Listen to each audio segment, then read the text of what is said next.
బాగా జేరుతాడు ఎక్కువ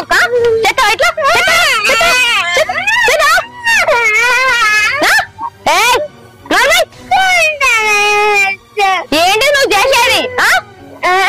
అక్కని ఇంట్లోకి వెళ్ళి కొడతావా? నువ్వు ఉంటావా? నువ్వు ముందా ముందా?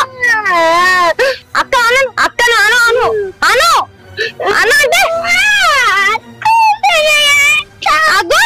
దీనికి గిట్లయితే కాదు, కట్టబట్టు కొడుతావు. ఎంత కొట్టినా నన్ను కాదంటాంది. కొట్టకుంటే ముద్దు పెట్టుకోమంటావా? అది చేసే కథలు ఏమైనా చిన్న చిన్న ఉన్నాయి అనుకుంటానా? కొట్టదు బిడ్డ, సముదాయం చెప్పాలి. సముదాయించి చెప్తాననే నాన్న, అది ఇంటలేదు. ఆడికల్ చూస్తున్నా నా ముందే కొట్టబడుతుంది, భయపడుకుంటాడు ఒకరికి పిల్ల.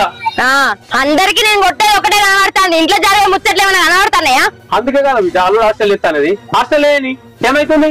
అబ్బో మామ అల్లుళ్ళు ఇద్దరు ఒకటే తయారయ్యారు. ఏమన్నా నొల్లి పెట్టుకుంటే చాలు, పోరాళ్ళు ఏమైనా నొల్లి పెడితే చాలు, హాస్టల్ వారయ్యేది హాస్టల్ వారయ్యేది.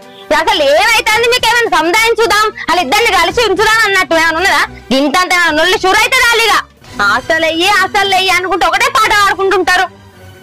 మరి ఏం చేయమంటావు బిడ్డ? వాళ్ళు ఇద్దరు కలిసి ఉంటట్లేదు ఇంటికాడ.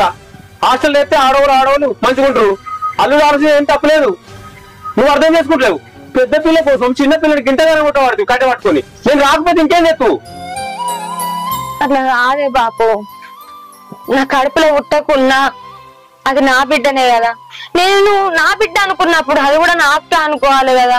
అది ఉంటేనే నేనుంటా, దానికే కొనిస్తాను, నాకు కొనిస్తలేవని మారవెత్తాంది. ఇప్పుడే గిన్ని మాటలు మాట్లాడితే ఇంక పెద్దగా అయినాక వాళ్ళకేమన్నా ఇద్దరికిద్దరు పడుతుందా? పెద్దదాన్ని చూస్తేనేమో చెల్లి అంటే నాకు ఇష్టం, చెల్లె లేకుంటే నేను ఉండా అంటది. దీన్ని చూస్తేనేమో అసలు దాన్ని చూస్తేనే ఓర్వది. నేను ఏం చేయాలి చెప్పవే? చిన్న పిల్లలు కదా బిడ్డ, వాళ్ళే సర్దుకోపోతారు పెద్దగా అయినాక. నువ్వు ఏం టెన్షన్ పడకు. కాకపోతే ఒక 4-5 సంవత్సరాలు హాస్టల్ చదివితే కొంచెం వాళ్ళకు దూరం ఉంటే ప్రేమలు ఎరుగుతాయి.